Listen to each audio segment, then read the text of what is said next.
कामकरी माशी अंड्यापासून बाहेर येते. असे तुम्ही वॉल्सवरती भोक बघितले असणार आहे की झाडावरती भोकं बघितली असणार आहे.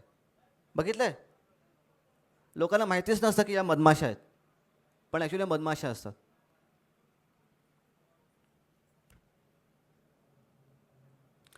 ह्यांचं महत्त्व काय? क्रॉस पॉलिनेशन परपरागीभवनमध्ये ह्यांचं महत्त्व खूप चांगलं आहे.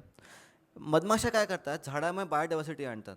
म्हणजे एका एका फुलाचं नर दुसऱ्या झाडाची मादी असेल तर जेव्हा क्रॉस पॉलिनेशन होतं, परागीभवन होतं, तर झाडामध्ये डायव्हर्सिटी येते. म्हणून महत्त्वाचं आहे. या माशांमुळे लाईव्हलीहूडसुद्धा मिळतं. आणखी तुम्ही याचे प्रोडक्टसुद्धा वेगवेगळे बनवू शकता. प्रोपोलिसचं तुम्ही वेगवेगळी गोष्ट तुम्ही बनवू शकता. टूथपेस्ट तुम्ही बनवू शकता. दात घासण्याचे वेगवेगळे उत्पन्न तुम्ही बनवू शकता. आणि मेन म्हणजे काय, तुम्ही या पेट्यांवर म्हणजे शेतावरती ठेवून परागीभवन करू शकता. या पेट्या तुम्ही भाड्यावरती पण देऊ शकता. म्हणजे तुम्ही एक काम असं पण करू शकता, तुम्ही या पेट्या सांभाळल्या तर जिकडे तिकडे फुलं लागलेली आहेत, कुठली पण फुलं असू द्या, बऱ्याचदा मोठ्या ज्या माशा आहेत छोट्या फुलांवरती जात नाहीत. काकडी झाली, मिरच्या झाल्या, बऱ्याचदा मोठ्या माशाच्या ते जात नाहीत, कारण माशा मोठ्या असतात, फुलं छोटी असतात. पण ही माशी एवढी छोटी असते की कुठल्या पण छोट्या छोट्या फुलांना जाऊ शकते, आणखी खूप चांगला परागीभवन करू शकते. तुम्ही वर्षभराचं फ्लोरल चार्ट तुम्ही बनवू शकता की कुठल्या एरियामध्ये काय काय फुलं लागलेली आहेत. तर तुम्ही या माशा ठेवल्या तर परागीभवन चांगलं होईल. तर आणि तुम्हाला उत्पन्नसुद्धा मिळू शकतं. पेट्या ठेवल्या तर तुम्ही शेतकऱ्यांकडून तुम्ही भाडं पण घेऊ शकता या पेट्यांचं.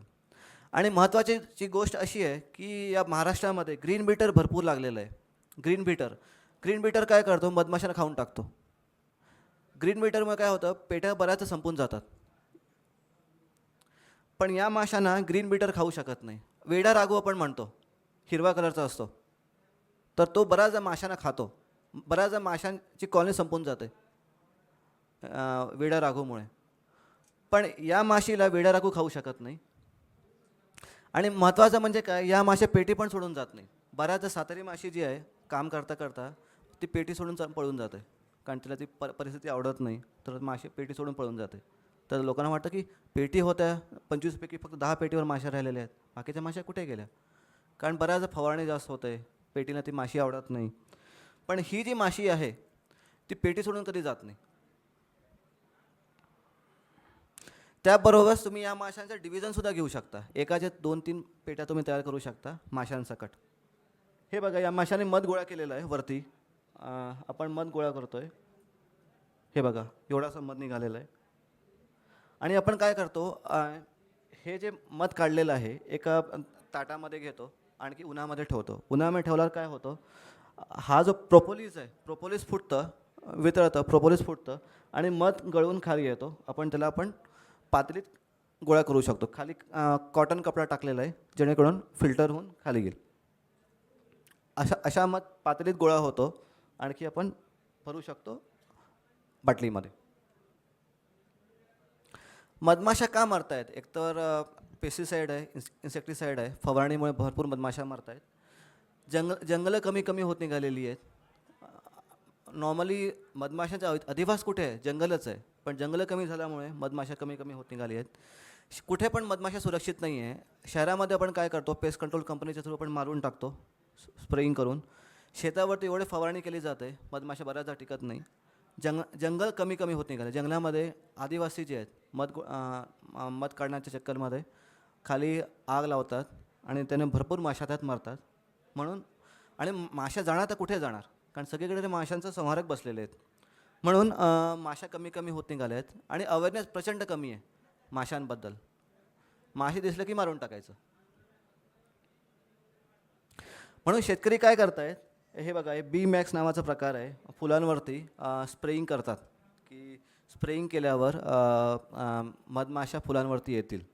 पण समजा त्या एरियामध्ये मधमाशाच नसतील तर किती जर तुम्ही स्प्रेइंग करा, फरक काहीच पडणार नाही. हे सगळं मार्केटिंग गिमिक आहे प्रोडक्ट विकण्यासाठी कंपनींचं. आणि परिणाम काय होतो मधमाशा कमी व्हायचा? हे ॲग्रोवनमध्ये लेख आला होता. गेल्या मधमाशा कुणीकडे,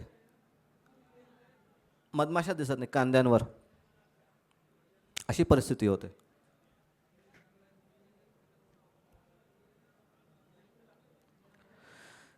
तुम्ही या स्टंकहीन माश्या ज्या आहेत तुम्ही पेट्यामध्ये सांभाळू शकता, शेतावरती सांभाळू शकतात. या माशाने जास्त केअरिंगची पण गरज नाही आहे. तुम्ही एक पेटी सांभाळली की तुम्हाला फक्त 6 महिन्यातून एकदा पेटी उडवून बघायची आहे.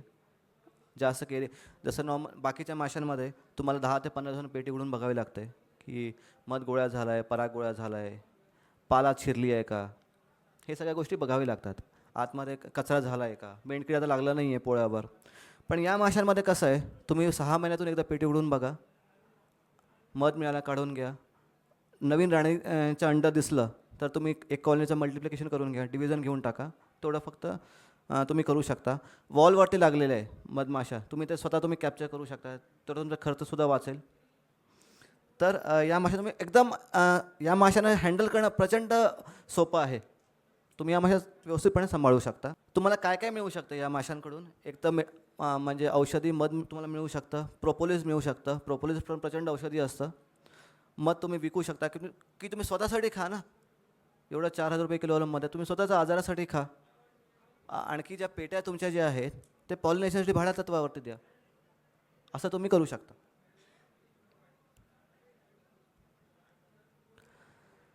आणि तुम्ही या ज्या पेट्यात कुठे कुठे तुम्ही ठेवू शकता, असा छोटा बॉक्स तुम्ही ठेवू शकता. आणखी तुम्हाला समजा परागीभवन आणायचे आहेत तर या छोट्या छोट्या पेट्या ज्या आहेत तुम्ही कुठे पण घेऊन जाऊ शकता. तुम्ही कारमध्ये घेऊन जाऊ शकता तुमच्या, किंवा टेम्पोमध्ये घेऊन जाऊ शकता, किंवा तुम्ही तुमच्या बाईकवरती सुद्धा घेऊन जाऊ शकता. 10-12 पेट्या परागीभवनासाठी द्यायच्या आहेत तर. आणखी या ज्या माशा आहेत, समजा तुम्ही 3-4 दिवस तुम्ही दुसरीकडे हलवला तरी काय तुम्ही फक्त इथला गेट बंद करा, काही प्रॉब्लेम होणार नाही. 4-5 दिवसांनी उघडला तरी चालेल. पण बाकीच्या माशांचं कसं आहे, तुम्हाला पेटी उडावी लागते 1 दिवसामध्ये, कारण बऱ्याच तुम्ही लांब जाऊ शकत नाही. दुसरीकडे उघडा, मग परत स्टॉप घ्या, दुसरीकडे परत जा, स्टॉप घेऊन घेऊन तुम्हाला जावं लागतं मोठ्या माशांमध्ये. पण या माशांचं तसं नाही. तुम्ही एकदा पेटी बंद केली प्रोपोलिसनी, कुठेही तुम्ही त्याला घेऊन जाऊ शकता. तुम्ही बांबूचं बसं बनवू शकता. बांबू असा आहे, जंगलामध्ये बांबू भरपूर असतो. बांबूचं असं छोटा घ्या, कट करा, एक मागून एक होल करा. आणखी तुम्हाला समजा वॉलवरती मधमाशा दिसल्या तर यास तुम्ही माशा पकडू पण शकता.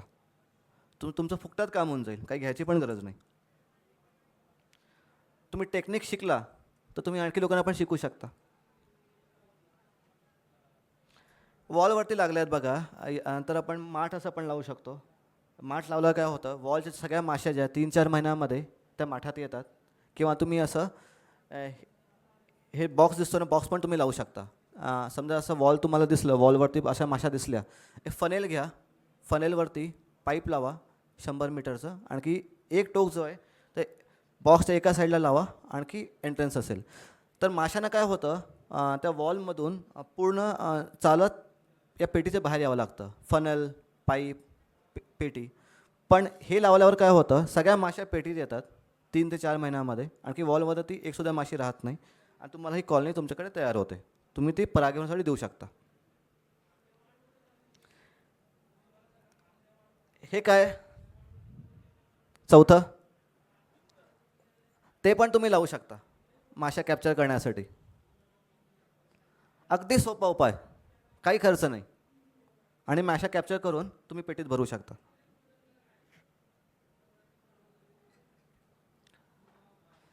हे आम्ही माशा काढल्या होत्या पुण्यामध्ये, म्हणजे आतमध्ये POPच्या आतमध्ये माशा, सातारी माशाने घर केलं होतं. हे रोचक कोहली त्यांनी आम्हाला बोलवलं होतं. आम्ही त्या कॅप्चर केल्या, आणखी पेटीत भरल्या. या फुलोरी माशा आहेत. या फुलोरी माशाचं आपण रिलोकेशनसुद्धा करू शकतो. समजा नॉर्मली तुम्ही कसं करता की फुलोरी माशी दिसली की मध खाल्लं, पोळं टाकून दिलं, असंच करता ना. थोडं धूर केलं, बिडीचं धूर केलं, किंवा सिगरेटचं धूर केलं, किंवा कपडा म्हणजे शॉल टाकून गेलं, पोळ्याजवळ गेलं, हलवलं फांदी, पोळं टाकलं खाली, मधाचा भाग खाल्ला आणि निघून गेलं. असं न करता आता तुम्ही काय करू शकता, पोळं दिसलं, थोडं धूर करा, आणखी वरचा जो मधाचा भाग आहे तो फक्त कट करून घ्या. खाली जो अंडी अळ्याचा जो भाग आहे तो काय करा, 2 फांदी घ्या, एका साईडला सुतळीने बांधा, मध्ये पोळं फिक्स करा, दुसऱ्या साईडने पण सुतळीने बांधून घ्या. अशी क्लिप तयार होईल. 2 काठी, हे पोळं, आणि ते जे क्लिप जी आहे पोळेवाली क्लिप, त्याच फांदीला तुम्ही परत लटकून टाका सुतळीने.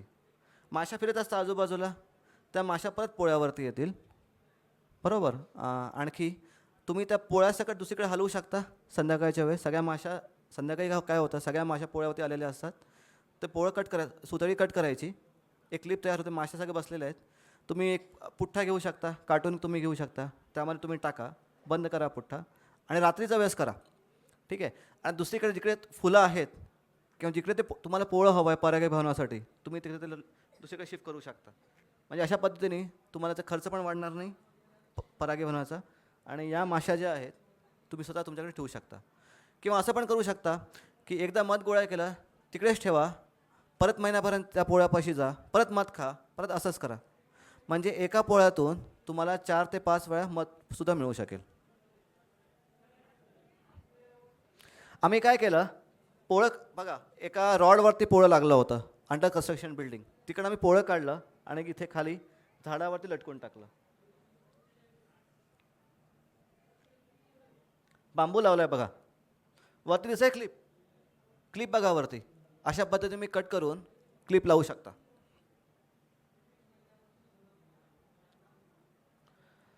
एका फांदीपासून मी कट केलं या फुलोरी माशाचं पोळं. माझ्याकडे काही नव्हतं म्हणून मी तिवही वरती ठेवलं होतं. ठीक आहे, हे माझ्या घरचा फोटो आहे. नंतर महिन्याभरात मी मध गोळा केलं, नंतर मी असं लटकून टाकलं. हा अहिंसक मध निघाला, मधमाशांना न मारता. आणि अशा पद्धतीने तुम्ही बऱ्याचदा मध गोळा करू शकता. या माशा तुम्ही पेटीत नाही भरू शकत, कारण जसं सरांनी सांगितलं की या उजेड्यात राहणाऱ्या माशा आहेत. हे बघा आम्ही दुसरीकडे शिफ्ट केलं होतं रात्री झाडावर. आग्या माशाचं मध पण तुम्ही न मारता गोळा करू शकता. आग्या माशात भरपूर मी काम करतो. हे आग्या माशाचं पोळं आहे, आपण फक्त मधाचा भाग फक्त कट केलेला आहे, बाकी पोळं तसंच ठेवलं आहे. अशा पद्धतीने तुम्ही एका पोळ्यातून 4 ते 5 वेळा मध गोळा करू शकता आग्या माशांमधून, मधमाशांना न मारता. आणखी भारतामध्ये जवळजवळ 75% जो मध आहे तो आग्या माशांमधून निघतो. आणि आग्या माशाचा जो मध आहे तो ऑर्गॅनिक मध असतो. आणि आग्या माशाचे रेट पण खूप जास्त असतात या मधाचे. अशा पद्धतीने तुम्ही आग्या माशाचा मधसुद्धा गोळा करू शकता.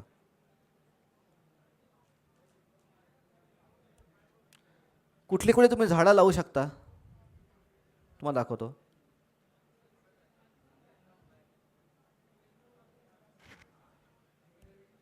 आमच्याबद्दल भरपूर स्टोरी आले होते पेपरामध्ये, त्याबद्दल थोडे. श्री प्रकाश जावडेकर सरांनी आमचा सत्कार केला होता आमच्या कामामुळे मधमाशांवरती. आपण एकत्र मिळून मधमाशा वाचवू शकतो. आणखी बऱ्याचदा परागीभवनानिमित्त आपण मध पण गोळा करू शकतो, आणखी उत्पन्नाचं साधनसुद्धा वाढवू शकतो. तुमचे काही प्रश्न असाल तर विचारू शकता, डंकहीन माशांबद्दल की आग्या माशांबद्दल की भारतीय माशांबद्दल. काही प्रश्न आहेत का? या पेट्या आम्ही तुम्हाला देऊ शकतो. पण या ज्या माशा, आणखी हां दुसरी गोष्ट अशी आहे की एक हनी मिशन नावाचा प्रकार आहे. तुम्ही KVIC की KVIB कॉन्टॅक्ट करू शकता. ते तुम्हाला ट्रेनिंग देतील. आणखी तुम्हाला ते 10 बॉक्सेससुद्धा देऊ शकतात फुकटामध्ये, KVIC की KVIB. तर तुम्हाला 10 बॉक्सेससुद्धा तुम्हाला मिळतील. तुम्हाला बाकीचे म्हणजे बी वेल जे झालं, स्मोकर झालं, ते सगळं तुम्हाला येतील. तुम्हाला फक्त 20% भरायचे आहे त्यातून. बाकी ते सगळं जे साहित्य आहे ते KVIC मध्ये देऊ शकेल. ट्रेनिंग पण तुम्हाला देतील. खादी ग्रामोद्योग, khadi village industry commission, KVIC KVIB. इथे तुमचं नागपूरला पण ऑफिस आहे, तर पण तुम्ही कॉन्टॅक्ट करू शकता. या पुण्यामध्ये पण ऑफिस आहे सेंट्रल बी इन्स्टिट्यूट, तिकडे पण तुम्ही कॉन्टॅक्ट करू शकता. तुम्हाला 10 बॉक्सेस फुकटात मिळू शकेल. पण या माशांचा बॉक्स तुम्हाला हनी मिशनच्या अंडर मिळत नाही, कारण याच्यातून हनी कमी मिळतं म्हणून या ठेवलेल्या नाही आहेत. पण शेतकऱ्यांना या माशांबद्दल माहिती असायला हवी आणि चांगलं उत्पन्न मिळेल म्हणून तुम्हाला या गोष्टी सांगितल्या. कारण नॉलेज याबद्दल या माशांमध्ये फारच कमी आहे, म्हणून सांगणं गरजेचं आहे या माशांबद्दल. हा आमचा कॉन्टॅक्ट डिटेल्स आहेत. तुम्हाला कुठली पण इन्फॉर्मेशन लागली किंवा ट्रेनिंगबद्दल, डंकहीन माशांबद्दल, तर तुम्ही या नंबरवरती कॉन्टॅक्ट करू शकता. आग्या माशांचं ट्रेनिंग हवं असेल तरी कॉन्टॅक्ट करू शकता. सातेरी माशींचं हवं असेल, फुलोरी माशीचं हवं असेल, या 4 प्रकारच्या माशा, तर या नंबरवर कॉन्टॅक्ट करू शकता. आणि काही प्रश्न जरी असेल तर या नंबरावरती किंवा व्हॉट्सअप करू शकता. थँक्यू. Thank you Godse sir. स्वतःच्या अनुभवाच्या आधारे त्यांनी मधुमक्षी पालन कशा प्रकारे करता येईल या विषयी आपल्याला सविस्तर माहिती दिली. त्यांचे कॉन्टॅक्ट डिटेल्स पण त्यांनी दिलेले आहेत, तर आपण त्याच्यावरती संपर्क साधू शकतो. लिहिला नाही, लिहा ना, डिस्कनेक्ट केलं का? हा नंबर लिहून घ्या, मोबाईल नंबर लिहून घ्या. लिहिला आहे का? गोडसे म्हणून नाव आहे, बी बास्केट एंटरप्राइजेस प्राइवेट लिमिटेड. एक चिड़िया ने मधुमक्खी से पूछा कि इंसान आपका ये जो शहद है वो चुरा के ले जाता है तो आपको बुरा नहीं लगता क्या? तो मधुमक्खी ने कहा कि इंसान तो सिर्फ शहद ले जाता है, वो मेरा टॅलेंट हुनर तो नहीं ले जा सकता. तर आपल्यामध्ये जर टॅलेंट असेल, इच्छा असेल करण्याची, तर आताच सरांनी स्वतःच्या अनुभवानुसार सांगितलं, सॉफ्टवेअर इंजिनियर असलेले अमित गोडसे सर हा व्यवसाय जर आप करू शकता, तर आपण सुद्धा आपल्या शेतकरी बांधव आपल्या शेतामध्ये हा मधुमक्षी पालन व्यवसाय करू शकतो. धन्यवाद सर. यानंतर मी विनंती करतो की अमित गोडसे सरांना एक आपल्या ॲग्रोव्हिजनतर्फे छोटीशी भेटवस्तू देऊन त्यांचा सत्कार करावा. आता दुसरे आपली कार्यशाळा सुरू झालेली आहे. मान्यवर वक्ते स्थानापन्न झालेले आहेत. जलसंधारण व विहीर पुनर्भरण. आपल्या सर्वांना कल्पना आहे की दिवसेंदिवस पाण्याचं संकट ओढावत आहे, पाण्याची पातळी खाली जाते. अशा परिस्थितीमध्ये या पाण्याच्या संकटावर मात कशी करायची या महत्त्वाच्या विषयावर आपण कार्यशाळा आयोजित केली आहे. पूर्ती सिंचन समृद्धी कल्याणकारी संस्था या संस्थेचे वक्ते आपल्याला आज मार्गदर्शन देण्यासाठी आलेले आहेत. माननीय नितीनजी गडकरी साहेब यांचे आगमन थोड्याच वेळात होणार आहे, तरी सर्व जे मागे उभे आहेत त्यांना विनंती करतो कृपया त्यांनी स्थानापन्न व्हावं. मी कोटस्थानी साहेबांना विनंती करतो की त्यांनी कृपया पुढील भार सांभाळावा. ॲग्रोव्हिजन 2018 विकास पुरुष माननीय नितीनजी गडकरी यांच्या प्रेरणेतून दरवर्षी ॲग्रोव्हिजन प्रदर्शनीचं आयोजन होतं. त्याचप्रमाणे आज आपल्या इथे या ॲग्रोव्हिजनच्या कार्यक्रमाचं आयोजन झालं. एक अतिशय महत्त्वाचा विषय म्हणजे पाणी आहे. इथे समोर आणि आम्ही स्टेजवर बसलेले या सगळ्यांना त्या पाण्याचा प्रॉब्लेम आता जाणवू लागला आहे. टंचाई भीषण आहे आणि याच्यावर आपण काय उपाय शोधू शकतो, मात देऊ शकतो, याच्यासाठी जलसंधारणाची माहिती देणारी एक कार्यशाळा आपण इथे आयोजित केली आहे. आणि मला सगळ्यांना विनंती करायची आहे की या कार्यशाळेचं महत्त्व आम्ही आता समजून राहिलो. या कार्यशाळेमध्ये ज्यांनी प्रत्यक्ष काम केलं आहे त्यांनी केलेलं काम इथे तुम्हाला पडद्यावर बघायला मिळणार आहे. नुसतं तुम्हाला ऐकायचं नाही आहे, तुम्हाला आपल्या डोळ्यांनी ते बघायला मिळणार आहे की ते कामं कसे चांगले झाले आणि त्याचे फायदे कसे झाले आणि याच्यानंतर अशी कामं आपल्या आपल्या भागामध्ये कशी व्हावी याच्यासाठी तुम्हाला निश्चित प्रेरणा मिळणार आहे. या कार्यशाळेचं आयोजनापूर्वी एक घटनेवर मी बोलतो. Centre for rural welfare CRW नावाची एक नागपूर जिल्ह्यामध्ये नामवंत संस्था जलसंधारणात काम करते. त्या संस्थेचे संचालक श्री स्वर्गीय कृष्णकुमारजी मराठे आणि अरविंदजी उर्फ बाबासाहेब बोंद्रे हे तळमळीचे जलसंधारणाचं काम करणारे आमचे मार्गदर्शक होते, ज्यांचं दुःखद निधन गेल्या काही महिन्यापूर्वी झालं आणि आम्ही एक चांगले मार्गदर्शक गमावले. तरी त्यांच्याही या कार्याची आठवण मात्र आम्ही सदैव ठेवणार आहोत. म्हणजे माझी सगळ्यांना विनंती आहे की श्री स्वर्गवासी कृष्णकुमार मराठे साहेब व अरविंदजी बोंद्रे साहेब यांना आपण उभं राहून 2 मिनटं मौन श्रद्धांजली वाहू. ओम शांती शांती शांती. आपल्या या कार्यशाळेला उपस्थित सर्व जे लोक इथे जमलेले आहेत त्यांचं मी ॲग्रोव्हिजनच्या तर्फे, पूर्ती सिंचन समृद्धी कल्याणकारी संस्थेच्या तर्फे शब्दसुमनांनी स्वागत करतो. आजच्या या कार्यशाळेला आपल्याला लाभलेले वक्ते व मार्गदर्शक श्री डॉक्टर विजयराव भुसारी सर यांचं स्वागत. आजच्या या कार्यक्रमाचं आयोजन अतिशय महत्त्वाच्या प्रश्नावर करण्यात आलं आहे. तुम्ही जर मन लावून इथे सादरीकरणात दाखवणारं जे काही माहिती आहे ती तुमच्या डोळ्यात साठवा आणि मनात साठवा. तुम्हाला या सगळ्या ॲक्टिव्हिटी पाहून, उपाययोजना पाहून निश्चितच काही ना काही प्रेरणा मिळेल की जिथे तुम्ही आपल्या भागामधल्या दुष्काळाशी दोन हात करू शकाल. या कार्यक्रमाच्या कार्यशाळेचं प्रास्ताविक आमचे स्फूर्ती सिंचन समृद्धी संस्थेचे अध्यक्ष श्री दत्ताजी जामदार करतील अशी मी त्यांना विनंती करतो. मंचावर उपस्थित भुसारी साहेब, जैन साहेब, कार्यशाळेला उपस्थित सर्व शेतकरी बांधव, काही शहरातलेही लोक असतील, पण पाणी ही सर्वांची सारखीच समस्या आहे. त्यामुळे त्याच्यावर आपण काय करू शकतो आणि आपल्यातल्याच काही लोकांनी स्वतःच्या प्रयत्नांनी काय काय केलं आहे हे सर्व जाणून घेण्याकरता आपण इथे सर्व एकत्र आलेलो आहोत. ही समस्या भीषण आहे म्हणून ती सुटणार नाही. आपल्याला संयुक्तपणे याच्याकरता प्रयत्न करावे लागतील. जलवायू परिवर्तन वगैरे असे मोठे शब्द नुसते वापरून काही होणार नाही. प्रत्येकाने आपली आपली जबाबदारी उचलली तरच या संकटातून मार्ग निघू शकेल. आणि आपल्या सर्वांना माहीत आहे की कुठलाही पर्यावरणाशी संबंधित समस्या असली ती जोपर्यंत लोकसहभागातून सर्व लोकांच्या मदतीने होत नाही तोपर्यंत त्याचं शाश्वत सोल्युशन, परमनंट सोल्युशन निघू शकत नाही.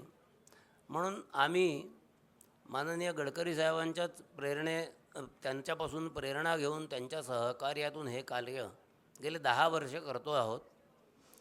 आणि ह्या विषयामध्ये काम करताना जिओलॉजी समजून घेतली पाहिजे. भूसंरचना कशी आहे, त्याची स्वाभाविक प्रकृती काय आहे, रचना कशी आहे हे समजून घेतल्याशिवाय नुसते नको तिथे आपण खोलीकरण केलं किंवा काही केलं त्यांनी त्याचं मार्ग निघणार नाही. आणि विशेष करून ज्याच्यावर शेतकऱ्याचं कुटुंब स्वतः तो अवलंबून आहे त्याच्याकरता हा विषय फार गंभीर आहे. म्हणून जसं कोटस्थाने साहेबांनी सांगितलं, इथे वेगळ्या वेगळ्या संस्थांनी, वेगळ्या वेगळ्या व्यक्तींनी जे कामं केले आहेत त्याचं आम्ही प्रात्यक्षिक तुम्हाला इथे म्हणजे स्क्रीनवर दाखवणार आहे की त्यांनी काय केलं आहे.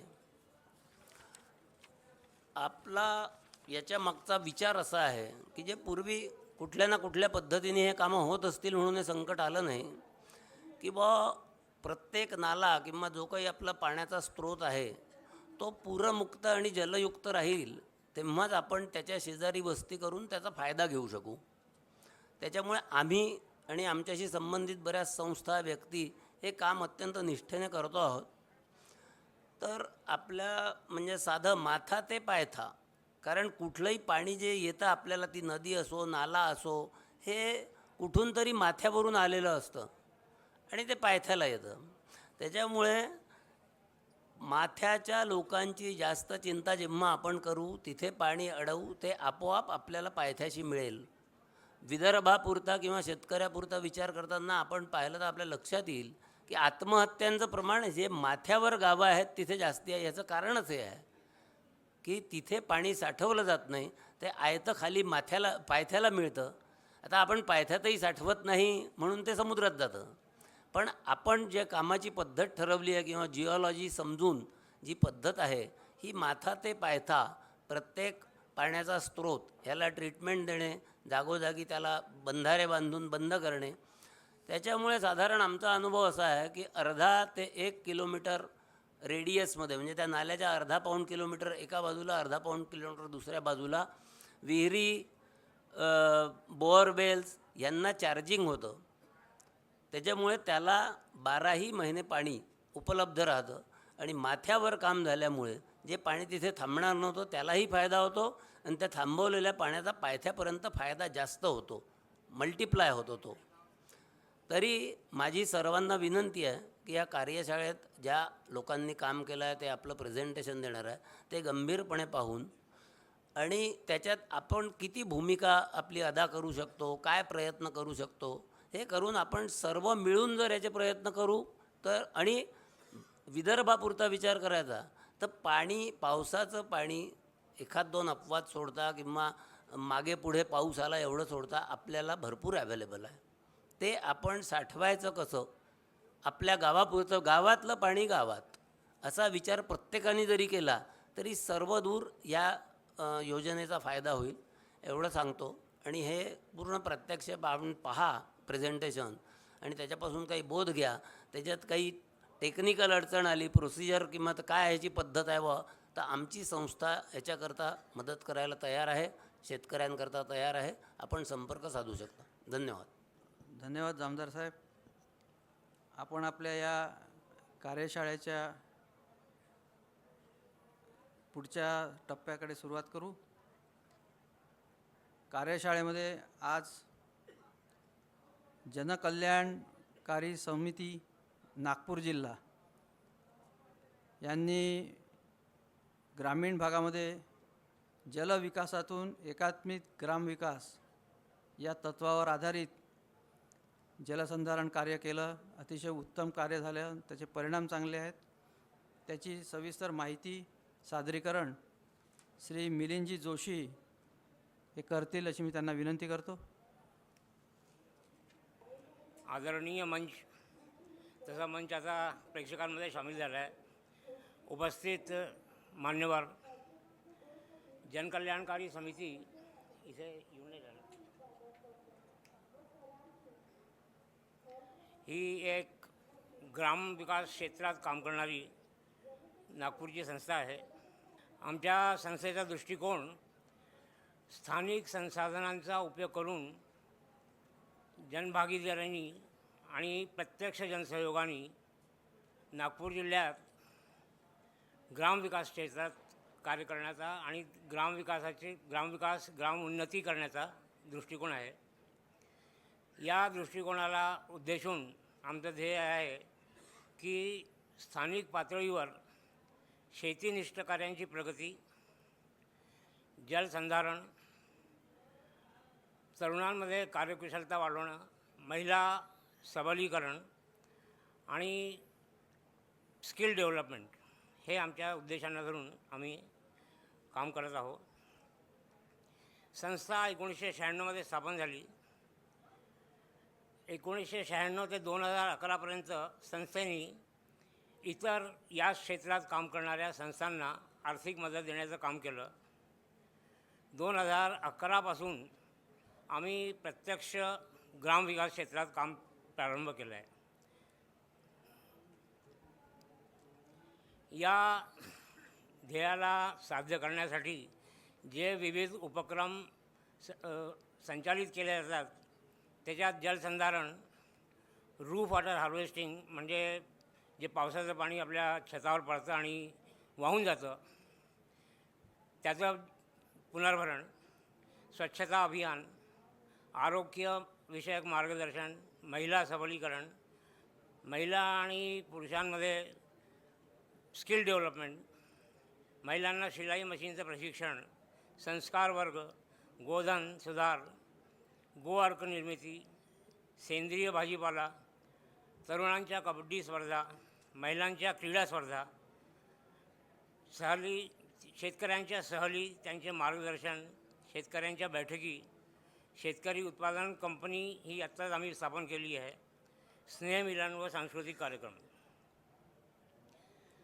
मुख्यतः आमच्या कार्यक्षेत्रामध्ये सुरुवातीला आपल्या उमरेड तालुक्यातील जवळजवळ 6 गाव आम्ही घेतले होते आणि 2017मध्ये हिंगणा तालुक्यातील पण 7 गावं आम्ही स्वीकार केले आहेत. हे दोन्ही ग्रामक्षेत्र क्लस्टरमध्ये आहेत. आपल्या उमरेड तालुक्यातील गावं 10 किलोमीटर रेडियसच्या क्षेत्रात आहे आणि हिंगण्यातली गावं जवळजवळ 30 किलोमीटर रेडियसमध्ये आहेत. साधारणतः या क्षेत्रामध्ये गोंडगोवारी समाजांचा निवास आहे. मुख्य पिके कापूस, सोयाबीन आहे आणि शेतीवर अवलंबून आहे अधिकांश सगळे लोक. आणि याच्याशिवाय इथे जंगल संपत्ती म्हणजे वनाचा जो उत्पादन आहे त्याची असंख्य उपलब्धी आहे. शिक्षणाची सोय 4थी ते 7वीपर्यंत आहे आणि या क्षेत्रामध्ये पाऊस वार्षिक औसत 1100च्या आसपास मिलीमीटरच्या आसपास पडतो. कार्य प्रारंभ करायच्या अगोदर आम्ही 2011मध्ये PRA सर्वे जवळजवळ 50 गावांचा केला. त्यात उमरेड तहसीलचे 6 गावं होते. त्या 6 गावांचं आम्ही चयन केलं. 2017मध्ये उमरेड आणि हिंगण्याचे 6 गाव मिळून आता या 19 गावांमध्ये आमचं कार्य चालू आहे. या सर्व क्षेत्रांमध्ये जसं अगोदर मी सांगितलं गोंडगोवारी समाजाचे निवास जास्त आहेत. पार्टिसिपेटरी रुरल अप्रेझल PRA सर्वे जो मी आत्ता सांगितला त्याच्या अंतर्गत केलेल्या कार्याचे हे चित्र आहेत.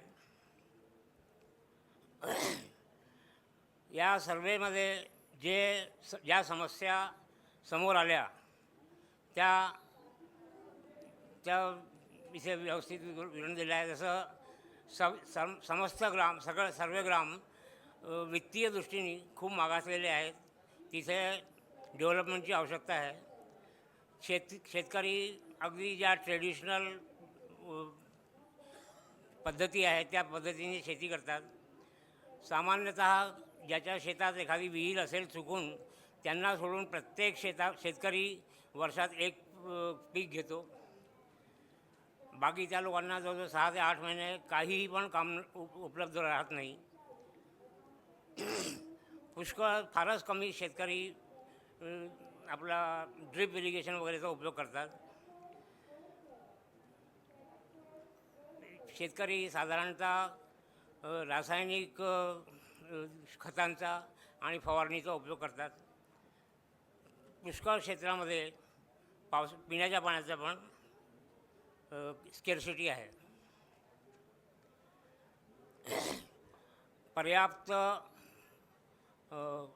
इन्कम नसल्यामुळे तिथे लोकांना 6-8 महिने रिकामं राहिल्यामुळे इतर यांनी पैसा उत्पन्न करण्यासाठी सामान्यतः लोक तिथे दारूच्या उत्पादनाचं काम करतात. पुष्कळ लोक म्हणजे नॉट सर्वच नाही. आणि याच्यात काम केल्यामुळे आणि रिकामं राहिल्यामुळे पुष्कळशा वाईट सवयी लोकांना लागतात. सगळेच ग्राम जवळजवळ अस्वच्छतेच्या श्रेणीमध्ये येतात. स्वच्छतेचं लोकांमध्ये त्याच्यावर जाणीव नाही आहे. अजूनपर्यंत म्हणजे आमचं काम प्रारंभ होण्यापर्यंत कोणत्याही शेताचं सॉईल टेस्टिंग वगैरे काही झालेलं नव्हतं. आणि आत्ता सर्वेक्षणच्या वेळेपर्यंत त्या क्षेत्रात इरिगेशननी वॉटर सप्लाय करण्यासाठी कोणतीही योजना विचाराधीन नव्हती आणि अजूनपर्यंत तसं काही स्थिती संभव नाही आहे. पाण्याची कमतरता आहे. जसं आता पुढे मी आपल्याला दाखवीन आहे. 1100 मिलीमीटरचा रेनफॉल असूनसुद्धा गेल्या 6 वर्षात तिथे जवळजवळ 40% रेनफॉल दरवर्षी कमी झालेला आहे. पाण्याची कमी असल्यामुळे शेतकरी एकच पीक घेतात. तिथे एक गोष्ट अजून त्या निर्देशामध्ये आली की प्रत्येक गावामध्ये जवळजवळ 10 ते 11 किंवा त्याच्याहूनही जास्त स्टॉप डॅम डिफंक्ट स्थितीमध्ये आहेत. म्हणजे जे निरुपयोगी होऊन गेले विभिन्न कारणांनी.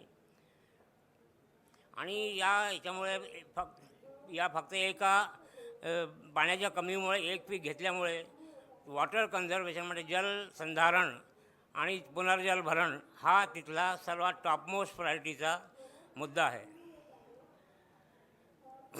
या सर्व समस्यांसाठी ग्रामवासियांमध्ये एक अवेअरनेस निर्माण करण्यासाठी शाळांमध्ये आम्ही म्हणजे निबंध प्रतियोगिता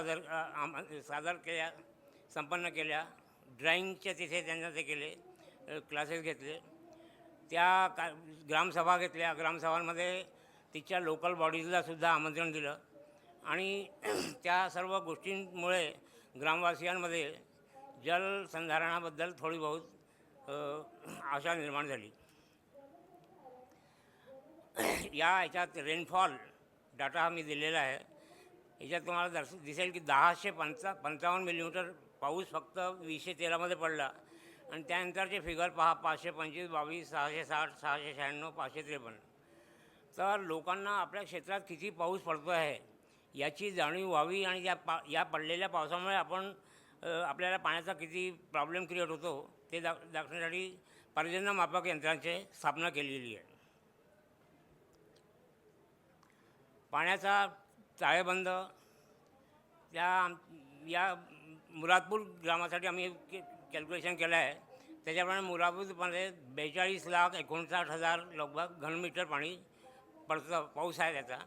शेतीसाठी लागणारं पाणी आहे 16,60,240. घरगुतीसाठी उपयोगासाठी 9,070. जनावरांसाठी 2,876. एकूण पाण्याचा उपयोग 16,72,185. वाहून जाणारे पाणी जवळजवळ 8,51,000. जमिनीत मुरणारे पाणी 10% म्हणजे 4,25,000. एकूण या क्षेत्रातनं म्हणजे मुरादपूरच्या मौजा क्षेत्रातनं 8,80,000च्या जवळपास पाणी वाहून जातं, सरप्लस वॉटर आहे. समितीने सुरुवातीला या क्षेत्राची भूजलाची स्थिती सुधारवण्यासाठी जवळजवळ जे अगोदर सांगितलं की डिफंक्ट स्टॉप डॅम्स आहेत त्याच्यापैकी 14 स्टॉप डॅम्सला आम्ही आपण लोकांनी सर्वांनी ग्रामीण क्षेत्रामध्ये नदी नाल्यांमध्ये डोह पाहिले असतील. दॅट इज कॉल्ड म्हणजे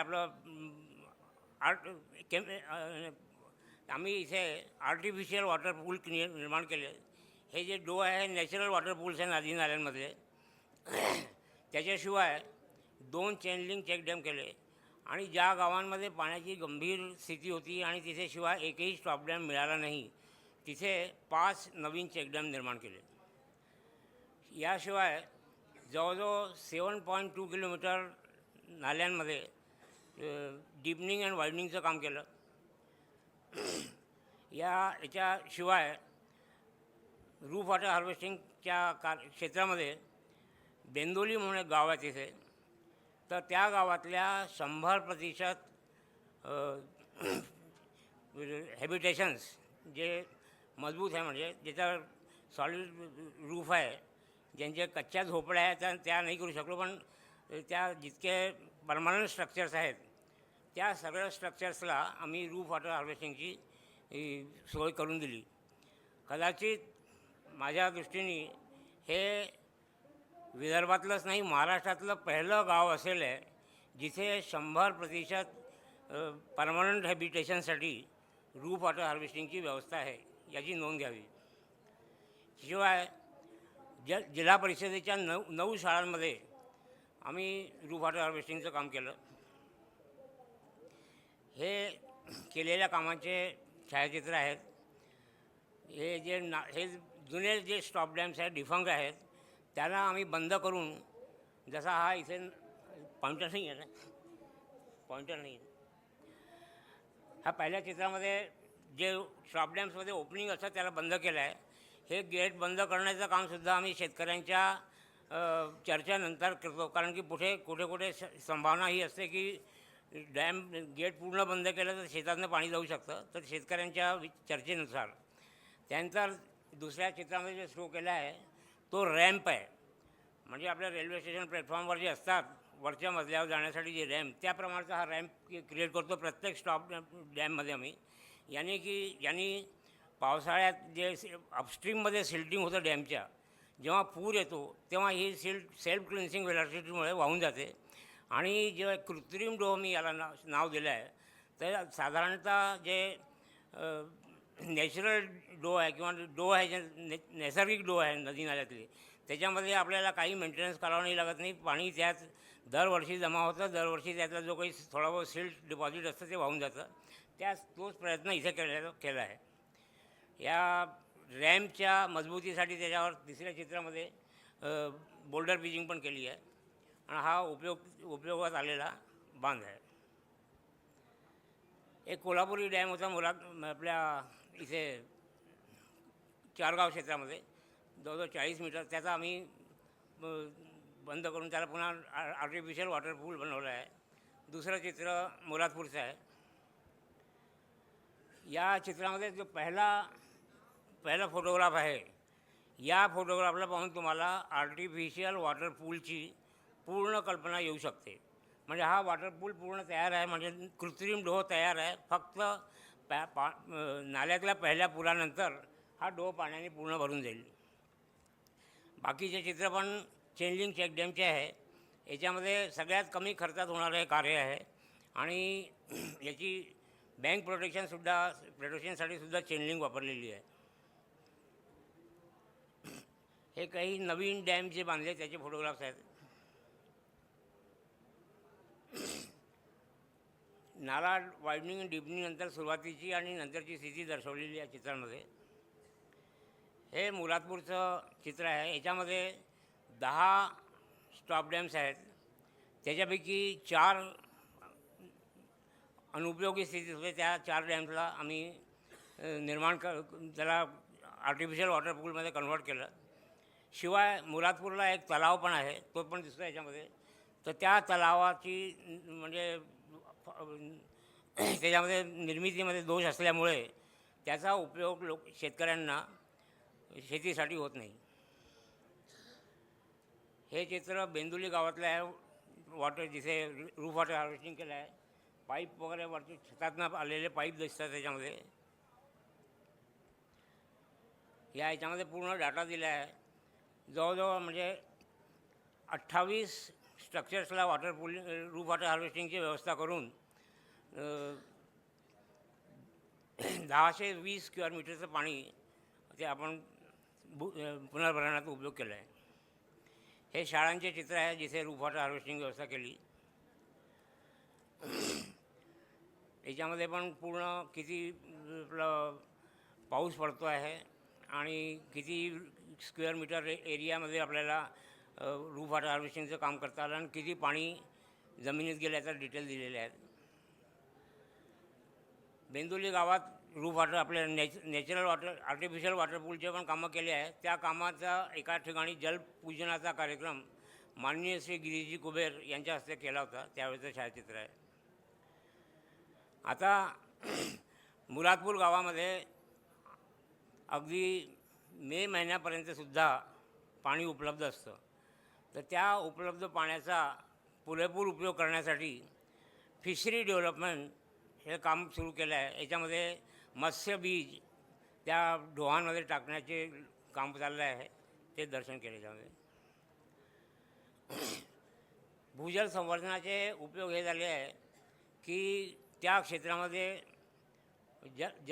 भूजलस्तर पुष्कळ वाढ झाली आहे.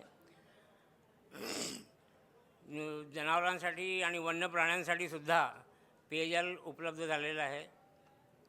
साधारणतः मे महिन्यापर्यंतसुद्धा तिथे या नाल्यांमध्ये पाणी उपलब्ध राहतं. त्या क्षेत्रामध्ये विशेषतः ही होते की जे लँड डेव्हलपर्स असतात ते लोक जमिनी विकत घेऊन त्यांनी प्लॉट विकणं सुरू केलं होतं. पण ह्या पाण्याची उपलब्धता पाहून 150 एकर जमीन जी शेतकऱ्यांनी विकून टाकली होती ती त्यांनी परत घेऊन त्याच्यावर पुन्हा पिकं उत्पन्न चालू केलं आहे. जे शेतकरी नाल्याच्या किनाऱ्यावर आहे जिथे आमचे स्टॉप डॅम बनवले आहे, चेक डॅम बनवले आहे, त्या 4 किलोमीटरच्या क्षेत्रामध्ये नाल्याच्या दोन्ही बाजूला शेतकरी 2 पिकं निश्चित हमखास घेतात. आणि जे आत्ता मी निदर्शनास आणलं होतं आपल्या की 5 वर्षाच्या 40% रेनफॉल असूनसुद्धा